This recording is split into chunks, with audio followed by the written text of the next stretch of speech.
What's going on, guys? Today we're going to be working on my Lb7. Spelab sent out some parts, so, we're going to finally dabble in with the motor. I had plans to tear this whole thing apart, and I still do, just I don't know when, with another video soon to come, but explaining why. But anyway, we're going to get this ugly-looking factory airbox out of the way, and we're going to install this beautiful Spelab cold air intake from my Lb7. So huge shout out to Spelab for sending this out. I also got a t-shirt. Looks sweet. A t-shirt and a hat. So huge shout out to Spelab. I'll link everything in the description and everything on the website. When you go to checkout, use code Lb715 for 15% off.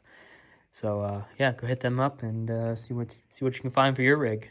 Cummins, Power Stroke, Duramax. I'm pretty sure they do some stuff for other like gas models as well.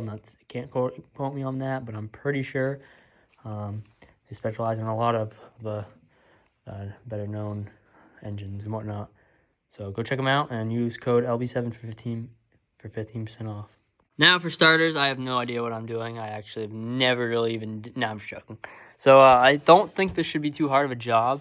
I'm not sure where. I think it just replaces this right back to the turbo, the horn, and that should do. So just go here, whoop, into here, and we'll get rid of this entire plastic nonsense. And I hear that this is going to make my whistle. I mean, this is an Lb7, non-VGT.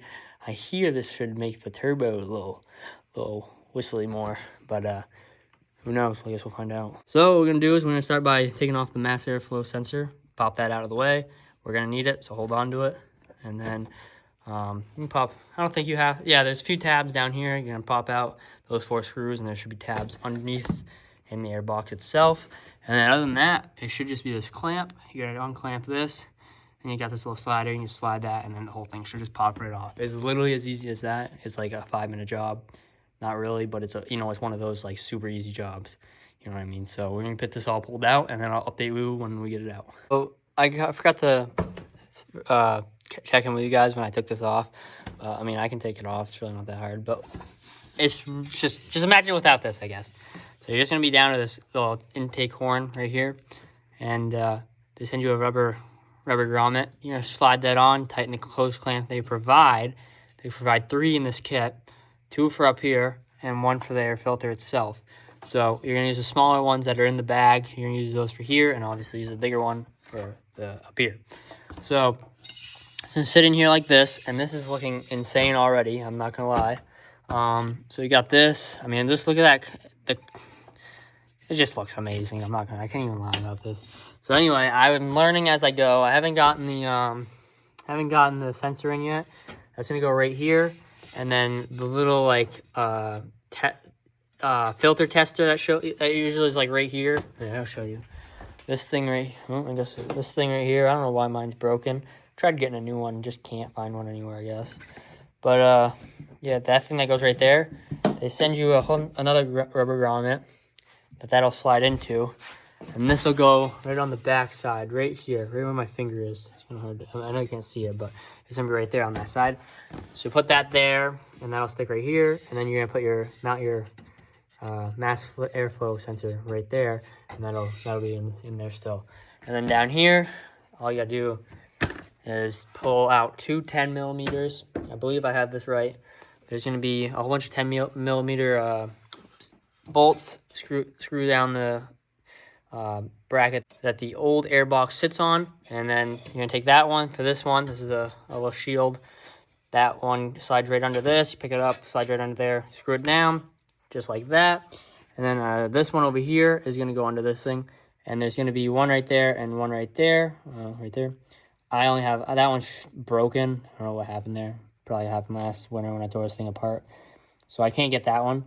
But I do have that one, so it's there, it's all sturdy. And then you see right here that it has a little, which is pretty sweet, it has a little mounter right here. So that'll sit right there, and it's not gonna bounce around at all, because that'll be right there tight. So I'm gonna tighten all this down and get this filter on, and I'll show you what it looks like. But look at that, I mean, it looks insane already. Just finished up the cold air intake install. Here it is. They're all oiled up and everything. And yeah, she's in there. Looks really sweet. Looks really sweet, actually. I was debating on powder coating it, but I think it's, for now, it's going to stay like that, just because it honestly does look pretty cool. Matches that intake horn pretty well. Yeah, the blue boots, but I'm thinking that's just the beginning. Those are all 20-plus-year-old boots, so those should probably get replaced. And just the whole overall. So yeah, this is step one of all new piping. Slowly but surely. But, yeah, I think it looks sweet.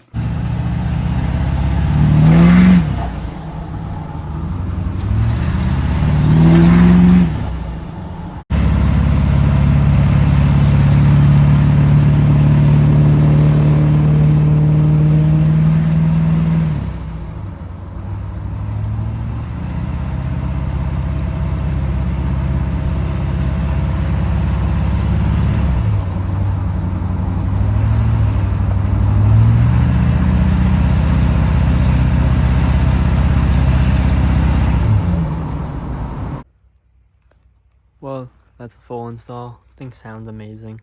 Really brought out the turbo noise of this thing. It's insane. But huge shout out to Spelab again. Go check them out. Use my code. Save yourself some money. Get some cool parts. Catch you guys in the next one.